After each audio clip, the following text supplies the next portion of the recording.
Presented by wearearcade.com. You're listening to Arcade Radio. Hello and welcome to Arcade Radio. I am your host this evening. It's Stevie Ward, aka Stevie SG, and you're listening to four gaming geeks, all alike in dignity, but with very different gaming tastes. With me tonight, I have the pleasure of Daniel Madman Grosset. How are you doing tonight? I'm mad. I'm so mad. And if you could tell the people listening what colour your socks are. Oh god. Wait. They're definitely not mismatched, and I didn't pick them out at random today. Aha, I see all. Also with me tonight is Matthew Sue Pollard. Good to see you. Good to virtually see you as well. And if you could please tell the listeners what the name of your pet is. It's Harley. What's Harley? Is he a dog or a cat or a... She's a cat, and she's a massive douchebag. Okay, good to know. And finally, topping off this wonderful little plethora of gaming geeks, I have Gherrit. I'm going to say whatever I think, and you're going to listen white. Good to see you this evening, sir. Good to see you too, Stevie. How's it going? It's going well. And if you could please tell the people what the last game you played that you loved was. Oh God. The last game I played that I absolutely adored. I really enjoyed BioShock Infinite. I'm not going to lie. Had a great time. Okay, well, from infinite to innovation, because today's wonderful podcast, obviously last week we did the pilot and it was mostly us talking about the drama that was E3, but from infinite to innovation and re-innovation, that's what today's show is going to be. Things that are innovative, things that have to re-innovate. And I'm not sure what the spiky noise was, but I'm going to hope we're all still alive and we're going to go straight through it. We just leveled up. Or did we just level up? Okay, good. I think that's a good sign. So, innovation and re-innovation. It would be a miss not to talk about Xbox re-innovating themselves. Who wants to take this one for today? Oh, go on then. Go on, take it away, Gherrit. So before he does, can I just like to say I'm doing the "I told you so" dance from last week. I know, I got it so wrong. Yeah, no shame. I didn't think they would. Yeah, no, I to be fair, I went on the record last week and said there is no way on earth that Microsoft would be reversing these decisions and they'd be gouging their audience up until January of next year. And I have to say, I'm happy to be wrong. I'm very, very happy to be wrong. You know, Microsoft have come out and they've basically going out with the same policies you currently have on the Xbox 360. You will be able to trade discs, loan discs, buy second-hand games. You won't have to plug your console into the internet. It won't have to have an internet connection being checked once every 24 hours. All of their restrictive DRM policies seem to have gone out the window. And there was this wonderful, wonderful passive-aggressive line in the statement they went out with, which is like, we were trying to bring you into the future, or words to that effect, but you didn't want it. And I loved the Penny Arcade cartoon about it as well, which, more or less said something along the lines of, he says as he stalls for time as he brings up the comic on his computer. Let's sing a little bit while he's doing it. Matt, sing, go. Oh, this is brilliant. He says, so anyway, so we brought you what we thought was a compelling message to the consumer, the end of ownership and the hasting of a Blade Runner style dystopia where corporations are gods. People hated that, which I thought was weird, but whatever. So anyway, we took a bunch of that stuff out. We hope you like it. Happy now? And then somebody from the crowd asked, how about that mandatory evil camera? Our mandatory evil camera is non-negotiable. I think it's incredible that Microsoft went ahead with this. I think it's more likely they responded to the Amazon pre-orders for the PlayStation 3 rocketing up than anything that was said by the press or the community, because after all, it is only the bottom line that counts. I think this does still definitely open the window of opportunity for this type of digital-only affair to happen in the future. I think it will probably happen on the PlayStation console as well. Probably won't happen for another couple of years, but then again, I've been wrong before. As has been proven by last week's podcast. Two interesting things. One is the Eurogamer headline about this, which was, previously they'd posted an article saying, Microsoft kills game ownership and expects you to smile. And now they've done Microsoft restores game ownership and expects you to smile. Tom Bramwell, the writer and the editor, his basic premise is being, you know, people need to hold on to games and make sure that this type of thing never comes into practice so that people can play Xbox One games 30 years from now, because if there's cloud compatibility then they probably just won't run because the servers will be turned off. I'm sure that's an interesting point of view, but it won't be anything what game designers or game developers are thinking, because they're all about just getting paid. And who can blame them? And I can't remember the second thing, so I'll stop talking. Alright, Dan, do you want to weigh in? I think Matt has something to say there. I'll let him go in first. Go for it. I was going to say, does anyone else think that Microsoft kind of can't win here? Because, obviously they did the whole, this new DRM, wave of the future, digital downloads and sharing, and you're all going to love it. And then, I like I said last week, I did expect them to flip-flop a bit, but even I didn't expect them to do it this soon. And now everyone's kind of like, oh no, they've wussed out, and now they can't, like I said, they can't win. I think the thing about the whole the DRM thing and everything, and the family sharing, especially family sharing, is that it wasn't going to be ready out of the box anyway. I don't think Microsoft even really knew themselves how exactly they wanted that to work. Like, can I play at the same time as you play, or do I have to wait? Is there a queue? How does that work out? Not only that, but they've said as well in putting up the retract of all the DRM stuff, is that, well, now you guys can't have family sharing, and now you can't have this. Oh, well, if that's what you want, then fine. It is a bit like they've taken their toys and gone home, really. Yeah, it really is. But the thing is that all that stuff they wanted to do is still completely doable if they are, as they said they were going to, looking to do the digital space, like, as a proper smart thing. If they put out all these games digitally, as day one release, as at cheaper apparently than it's going to be in retail, and available right there and then, there's no reason why I couldn't still have a digital family sharing bullshit thing, and I couldn't have, all the stuff they were offering.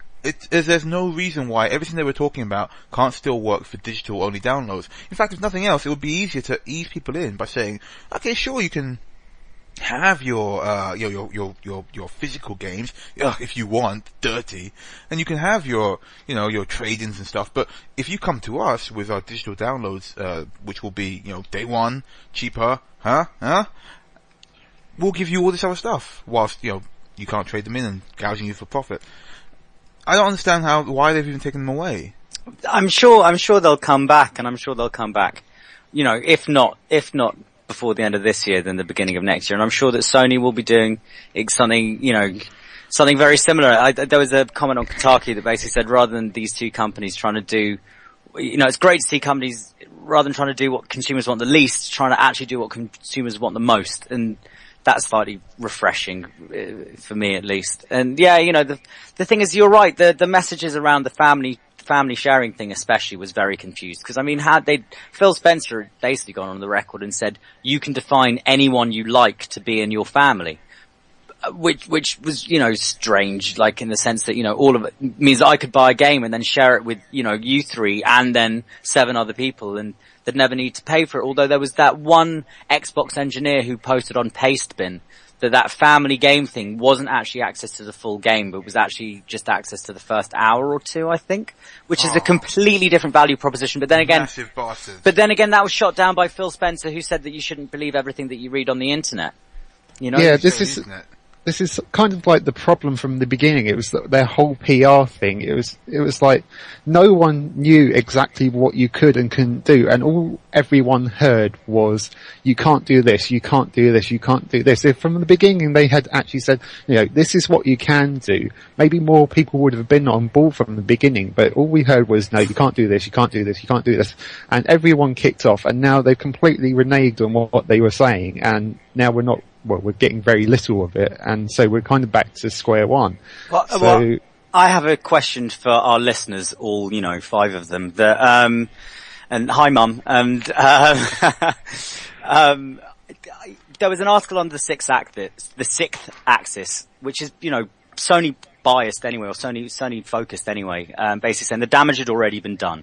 Now that Microsoft has revealed its true colours, how many people would be willing to buy into their ecosystem? And yeah, okay, so both Sony and Microsoft are big corporations, but Sony at least gives the impression of talking the talk and walking the walk on behalf of gamers, for gamers and by gamers, whereas Microsoft are quite clearly just, corporatist out for your living room. Now for me, the damage is already done. I'm more than happy to jump ship from Microsoft. I guess I was always looking for an excuse for these last couple of years anyway. And I don't think that message, the damage had already been done, will reach the mass, like your Need for Speed, COD, FIFA, bro gamers, cause they're mostly just interested in Halo. But our loyal audience, who I would assume as hardcore can be, I'd be very interested to hear whether or not, for them, they think that whether or not the damage has already been done, or whether they're more open to buying an Xbox One now. Well, I tested the waters a bit before this podcast, almost a little bit of research, if you will. I know it's not the R word. Is that a dirty word here? I'm sorry. I meant fishing for. We never do homework on this show. That's the one thing that I've decided. It's like the one rule of Arcade Radio is no homework. No one's allowed to research anything. It has to have been stuff you've picked up. Spying, fine, or just research, outright lies in general. Yeah. I know that Nintendo's coming out with the PlayStation 7. I was just fishing for really likes. Looking. Right. All right. Continue. Yes. Anyway, on my Facebook page, which I will not advertise right now, but I put up a little poll asking, after the whole, Microsoft's U-turn, what were people going to go for? Were they going to go for the Xbox One? Were they going to go for the PlayStation 4? Or, stick with PC or something completely different? And the majority of people, probably had about 14 people say they were going for the PlayStation 4, and 3 people went for the Xbox One, and a couple of people just said, actually, I'm going for the PC. So there is still very much a massively pro PlayStation 4, despite Microsoft's U-turn. So like you say, it could be that, the damage is done at the moment, and they're going to have to massively claw their way back from this. I think I mentioned earlier, actually it's probably I saw on the blog, is that Microsoft has come off like the creepy uncle. Like, when you were younger, he was cool. He'd buy you stuff, and it was all great, take you out. But now that you're older, you notice him looking at you funny every now and then, mostly at your wallet, probably. And, the damage is done, you don't want to hang out with him anymore. Wow, that was pretty deep there. I think from that it's probably good to segue out of your childhood and into back into the topic, which is innovation and reinvention. Oh wait, okay, moving on. Get the hook. Okay, innovation, re-innovation. I knew we'd end up on the consoles, so let's move away from that just to games. Games innovate and re-innovate, which brings me to game sequels. So just a quick fire. What makes a good game sequel and what doesn't? And anyone could weigh in on this because, let's face it, that quite a few announcements have been about game sequels this year, and it's one of these things that just keeps on happening. So, game sequels, good or bad? Take it away. I'm going to jump in and say the most important thing for a game sequel to be is fun, and the second most important thing for a game sequel to be is respectful towards the original. For example, let's take one of the series that is incredibly close to my heart, Legacy of Kain. The first one was, a top-down, hack and slash RPG that was a bit like a cross between Diablo and Zelda, and the second one was, a third-person action-adventure platformy romp with boss fights. And I love using the term romp to describe a game. I love it. I wish every game was described as a romp, because then I would play more of them, I think. Easy go, easy. I love the word. Continue.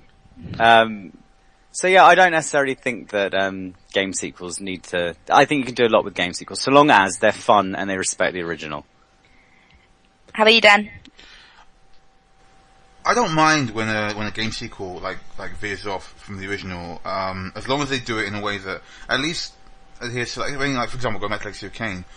Legacy of Kain was Soul Reaver rather, was great fun, and it carried on the storyline and it carried on the general world as well, and it's just like another way to look at the world, which I was cool with. What I don't like is sequels where it's like the exact same thing. Like for example, the Final Fantasy 13, Final Fantasy 13-2. I didn't understand why there just wasn't enough differentiation between those games. They had somehow less interesting characters. And they only added 2 characters, but they made all the characters who were already fairly dull even more dull. It was just a rehash, and you get that a lot.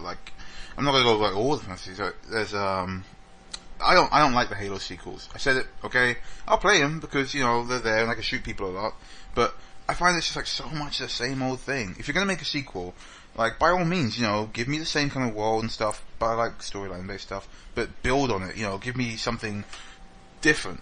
So I'm actually on the other side there. I don't mind if you jump away from the original source material, as long as it's fun, as long as you remember where you came from and it's fun. Mr. Pollard? Well, I'm perfectly happy with sequels as long as been mentioned, they're respectful towards the previous game, and for me, as long as they actually link in with the previous game as well. I say very common, but you're seeing more frequently now when a sequel comes out, you're able to bless you, you're able to carry over your saves onto the next game. This has been seen in the Mass Effect series, which is one of my favourites, despite the somewhat ropey ending, which we won't go into. I loved the ending. What? I loved the ending. I Get thought out. it was great. It was ambiguous. Brilliant. I like ambiguity in games. I don't need to be spoon-fed. I'm an intelligent human being with a love of cinema and difficult to read books. It harks back to the sort of 1950s plays, the John Osborne kind of things, where there'd be a knock at the door and the play would just stop. That's what made theatre great. That was modern, so we should applaud that. Are we talking about the original ending or the redone ending? I haven't seen the redone ending. I'm planning for the collector's edition, and then I'm going to just have my second run through. I haven't haven't seen seen it the either. original ending. I only played it after the update. Oh, I only played. Well, let's not spoil it for the people listening who don't care when you got what update. I just everybody didn't died. expect the big boss to be a giant vagina. I didn't expect it. Alright. The whole thing was an allegory for sex, of course. Calm down, boys. Had you up against the car. What were you thinking? With my hands in your hair. No sign of slowing down again. I'll leave you out in the sunset to burn it in your mind. Do you remember the sunset?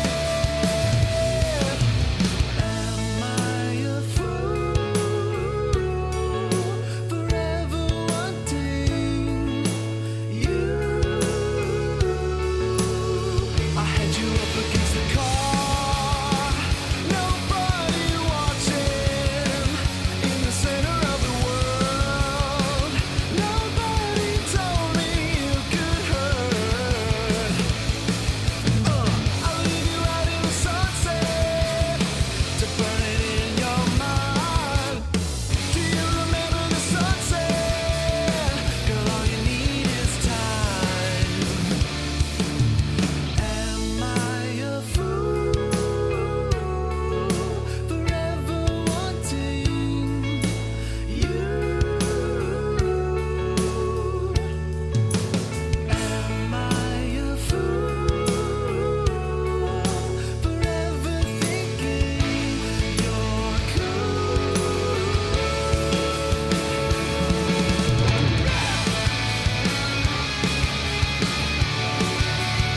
And all you need is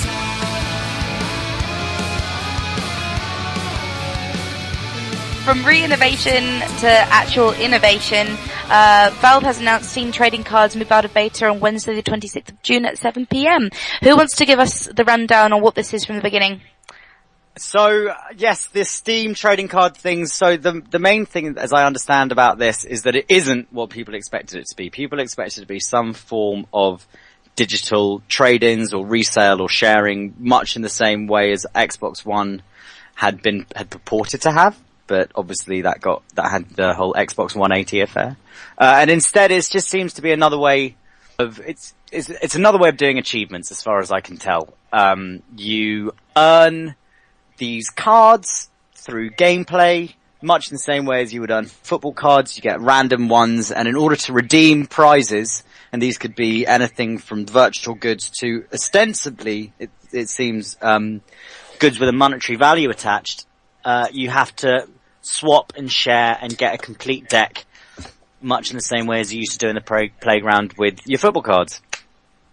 And that's all it is. It's not the great revolutionary second-hand sale option that we wanted for Steam. Cool. So, do we think we should be supporting this as an industry? Will you guys be doing this? I'll certainly give it a go. I mean, I'm very much a bit of an achievement whore anyway. So, anything new like this, I'll give it a go. I kind of like the fact that you actually do get something out of it, because literally, achievements on the Xbox 360, there's very little to them besides being a virtual e-penis. I don't know if you know, I have a great virtual e-penis. So I've seen, although mine is like 130,000 something, so I kind of beat you there. But yes, enough e-penis comparisons. I think it is a nice idea because you do get monetary value for it. You can get coupons, you can get money off buying games, and there's actually some point to it. Unlike, as I said, the trophies on PlayStation and the achievements on the Xbox 360. So there is some point to it other than just like waving your cock around. But so yeah, I'll be giving it a go. I don't entirely understand it all yet, but I do kind of like the idea behind trading them as well, because as Gherrit said, it's very much harkening back to the days in the playground where you're trying to swap your stickers, whether they're football or everything else. And I just picture people being online going got need. Sorry, I can't stop thinking about like a giant achievement style EP, and it's like Nobi Boy just getting longer and longer, and I can't stop thinking about it now. The only thing I worry about is if it's going to have some sort of silly social media plugin where basically Twitter just gets spammed with "I've unlocked the what's it badge" on blah blah. Like Raptor. Yeah, like that's the one thing I just really, really just don't want to happen. I don't want to have to delete everyone off every social media thing because they've unlocked the Starshine multi-pony thing or whatever. Like it would annoy me, pretty much. Multi-pony. I just made that up. I should go work for Valve, but yeah. That should be a thing. Multi-pony. Yeah, it could be. Could be. Sounds All like right. Peggle. Okay, so that sounds interesting. Anyone got anything else to weigh in on that point on the trading cards? Yeah, shall I say? I mean, this is the thing. Like, we saw a rumor that there may be somebody found the word trading in Steam code, and everyone's like, "Wow, they're going to do again, like you said, what Microsoft are going to do." And what we get, it seems, is a trading game. Now, is it just me, or does it seem like this is a point where Valve are going to start jumping the shark? Like, what? Do you remember how when Warcraft started doing like silly, it went from being like a really hardcore mode that was fun to like silly nonsense bullshit, like pets and everything like that. I don't think that a card game is what I really want when I'm playing on Steam. I just want to, for my games, I'm fine with achievements. If achievements give me like a little thing, fine, whatever. But I don't want to have a meta game on top of my games. I just want to play games. Good point. Okay, well, from innovation, we've gone through innovation, we've gone through re-innovation. Now I just thought we'd go for just seriously ripping someone off. So, in the news this week, actress Ellen Page accuses Naughty Dog of ripping off her likeness for The Last of Us. Oh, sorry to interrupt, but have you seen the other thing where apparently, in The Last of Us, they've used, some artists', work in the game? Yeah. So, yes, Sony and Naughty Dog have been told off on 2 accounts here. So, they've actually used some artists, basically recreation of I think the New York tube system or metro system. It's Boston Transit map. Boston, that's it. Okay, I haven't played The Last of Us, so I can't say too much. Yeah, it's in there. I'll be honest though, Ellen Page wishes she was in The Last of Us because she's in Two Souls and that looks bad. Anyone else got anything to add in? No, I mean, I have a little theory, basically, which is that both Naughty Dog and Quantic Dream were angling for Ellen Page's likeness rights, and by the looks of it, Gerard Butler's as well, for The Last of Us. And it turns out Sony went with Quantic Dream and Ellen Page. I don't know if that's true. It's just my little conjecture, but they're both published by Sony. She looks so much like Ellen Page, it can't be a coincidence. But at the end of the day, does it really matter? She's an avatar. The thing is, these aren't actresses. They're not saying like, featuring Ellen Page like Two Souls or whatever. It's just like, here's a little girl that looks a bit like Ellen Page. And by all accounts, the voice acting is phenomenal and the game is great, and that's the most important thing. But I mean, at this point, obviously because graphics are getting so good, these avatars are going to start, resembling real people. Like, I don't know how many of you saw this, but it was absolutely classic. The dating site with, I can never pronounce it properly, but, the Assassin's Creed character beats off the ladies. Oh, yes. Yeah, beating off the ladies with a stick. Absolutely beautiful. The photo that they used, they made a spoof profile on this dating site with him as the character, and the photo looks so real. He's actually got, women wanting to date him. I would date Ezio Auditore. It's absolutely brilliant. Like, for example, some of the responses, I'm just looking at it here, it's actually brilliant. They're really, really confused. You have a very strong photo. Is this recent? I like your hobby of antique weapons. I do a lot of my work with wildlife with my trusted bow and arrows. I've spent many years in Italy. I travel the world. Like, they literally think that he is a real person. God, those girls need to stay in more. And then they'd know. But I mean, maybe this is just something that's going to have to happen now. Maybe we're going to get to the point where every week or so, some game's going to come out and someone's going to go, "Hey, you modelled that off my mum," or whatever. It's just going to. It wasn't dirty. You have to giggle. You do have a good point though, because You've all tried modelling things off your mum? Christ. Does anyone have a valid point, or are you just going to keep making pops at my mum? I thought, It's like a national sport. This is great. I'm so glad we did this, guys. I've got a valid point for you, Mom. No. Right, so moving on from Ellen Page and The only my point mama to have joke. your mum is virtual, I'm afraid. Okay, and that's the only way you'd have a chance.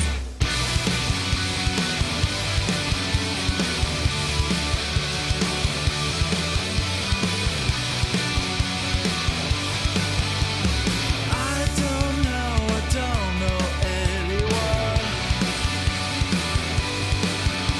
But she said she's not like that anymore. So I'll see you around, 'cause that's how the story goes. I know that you think you'll never be alone. Oh, she's lost control, and I just fell harder. You and I, just another fix of mine.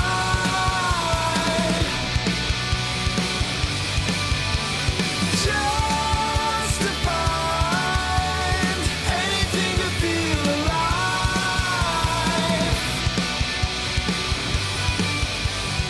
So, on from that, I thought we'd sway a little bit off this, because, I mean, we are talking about innovation, re-innovation, stealing things, and then reboots.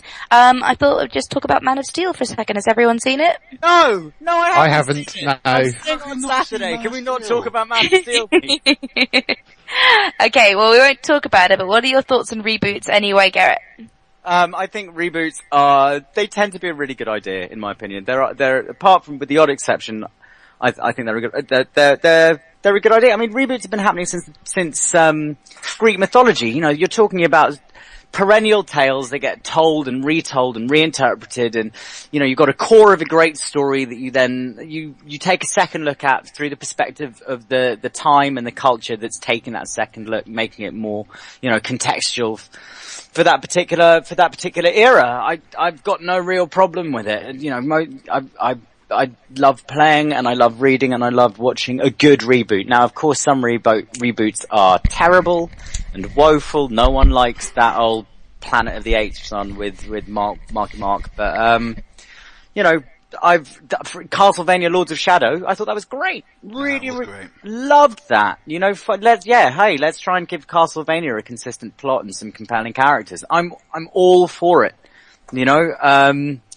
Just trying to think of any other reboots that have happened lately. There've been loads, but it's what it's like when you're put on the spot like this. Okay, I really like the Prince of Persia reboots, the original 2. No, sorry, not The original 3, but they had Jordan Mechner involved. That's the thing. They were great. They were great reboots. And then the 2008 one had a lot of heart, a lot of spirit, terrible controls. Yeah. Alright, so if I can put you guys on the spot for just a second, if you could ban one franchise, a movie, game, whatever, I didn't mind, from being rebooted, what would it be and why? Dan, take us away. Oh God. You get one ban. They can never touch the movie, they can never touch the game franchise, they can never touch it. Terminator, stop. Stop, Terminator. Just don't. You can't beat T2, guys. Don't do another sequel, don't remake it, just leave it alone. Good point. Pollard? Aliens, which may be a bit controversial, but the only reason is because they seem to be going rapidly downhill with everything they seem to be touching lately. Are we counting Prometheus? Yes. Oh, no. We don't count Prometheus. We don't even acknowledge its existence. But yeah, I mean, that's one of the major reasons because they did the whole thing. Oh, it's not an Alien prequel. It's like, who are you fooling? Seriously, it was totally an Alien prequel, which they I mean, I may be giving out slight spoilers here, but to be honest, the only thing that spoils the film is the film itself. So. At the end, they chuck in this like, oh yeah, here's your random alien, this is how they come about. And it's just like, really? I think I'd rather have my eyeballs plucked out by an angry clown than have to sit through that film again. This can be arranged. Specific. Yeah, it's awfully specific there, Matt. I don't like clowns. But, my eyeballs being plucked out, I'm fine with. Yeah, that's not a problem. It's just a clown, man. Well, afterwards, I won't be able to see the clown afterwards, so there you go. But also, not only Prometheus, but Aliens Colonial Marines, the game, that was absolutely shocking as well. And it's everything to do with Aliens lately, it's just been pretty poor. So, I didn't mind Alien 3, even Alien Resurrection. I can sit through those and watch them, but since then, the AVP games and not the AVP games, sorry, but the AVP films, they were pretty piss poor as well. So yeah, Aliens, please stop doing stuff with it. Just leave it alone. Anyone else? Has everyone weighed in? I don't want them. Okay, so I'm going to go out on a limb, and I would say I don't want to see Assassin's Creed rebooted. If at some point that stops failing to make the numbers and only sells 3 million units instead of 7 million units each time it goes out, just let it die. Don't reboot it. Don't say, hey, we're going to go back to Assassin's Creed's roots, and this time it really is all just about runny, jumpy, climby, stabby action. Like, just if it falls on its own merits, just let it die. I'll be honest, I'm getting tired of Assassin's Creed now. I would agree with that too. Yeah. So going back to what you said about sequels, right? I mean, Assassin's Creed was one of those games for me that just blew me away and was totally next gen. I loved the first one, hand on my heart, absolutely adored it. Many ways I preferred it to the second one. Brotherhood for me is the standout game in the series because it had no right to be as good as it was, and it was just phenomenal. By the time it got round to Revelations, it was a bit like, oh god. I mean, I was playing that one for the plot, and the plot even wasn't particularly that good, and that one. And then by the time we came to Assassin's Creed 3, this is how you don't do a sequel. If you're gonna do something where you take a game in a wildly different direction, but you keep it, honest and integral, that's great. But don't present a game that looks virtually identical and then fuck with the control scheme.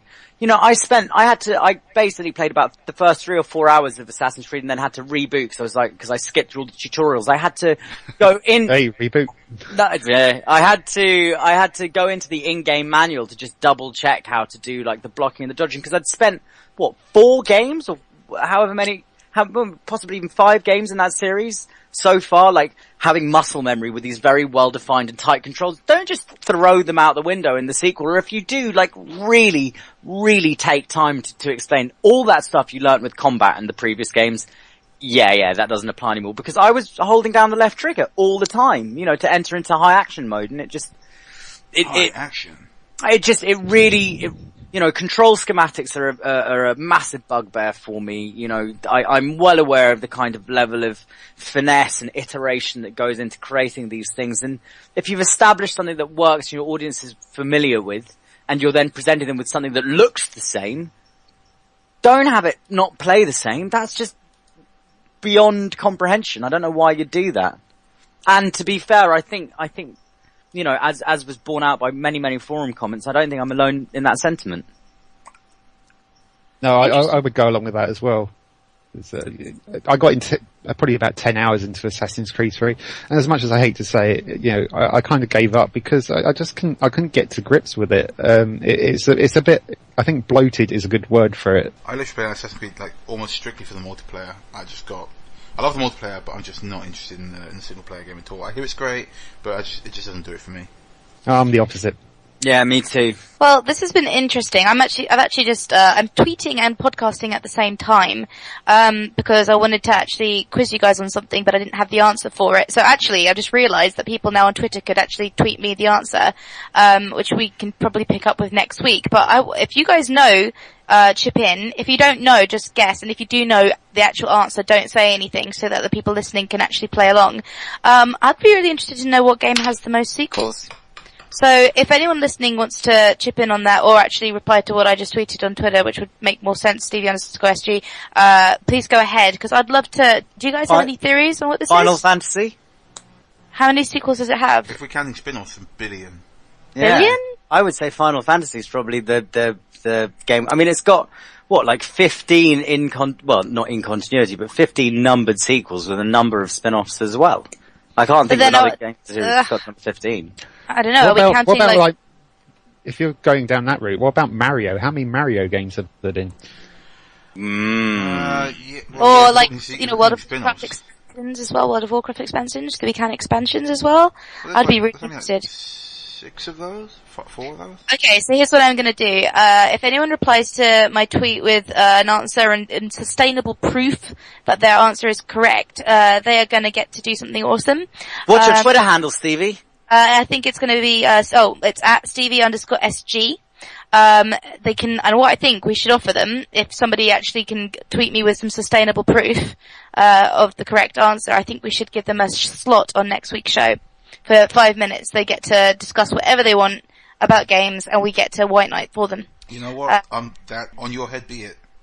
I think it would be interesting. Well, if they have, they might not be completely right, but I would say the best answer with the most sustainable proof, tweet me, Stevie _SG, and you can win a spot on Arcade Radio next week to bring one item, we don't want a whole list, one item that you want to talk about to the agenda. I think it's been around about 40 minutes since we started talking, so I'm going to round this off for the day. So I'd like to thank the guys at home for listening. Please do tune in next time. This is our first sort of proper one. Obviously we did the pilot last week, but this one's going out to everybody. I prefer to think of this as our difficult second album. I think it's this is the one right before Gherrit quits the band, and then I end up sleeping with the rest of the cast. It'll be fine. Fleetwood Mac managed to survive. We'll be fine. Okay, so I'd like to say a lovely good night to Garrett White. Thank you, and good night. I'd like to say good night to Sue Pollard. Good night, and I was going to say hello, but that's the completely wrong show. No, it's Heidi Hi. Yeah, that's it. Heidi Hi. Heidi Hi to Sue Pollard, Matthew Pollard, and Dan. I can't be Heidi High. You can't be better. Yeah, I put you down as Madman this week, but I'm going to change your nickname every week just to keep people on their toes. Great. So, good night, Goose. You'll be fine. And from me, Stevie SG, 4 Game Geeks, all alike in dignity, but with very different gaming tastes. This has been Arcade Radio. We'll see you next week. Oh my god, you guys. Oh my god. Oh my god. Did you know that you can actually find us on the interwebs? Like, this is the coolest thing ever. You can actually go to iTunes and search Arcade, or you can find us online. It's like twitter.com/We Are Arcade. Cause like, We Are Arcade. Isn't that cool? Oh, totes salaire. God. www.wearearcade.com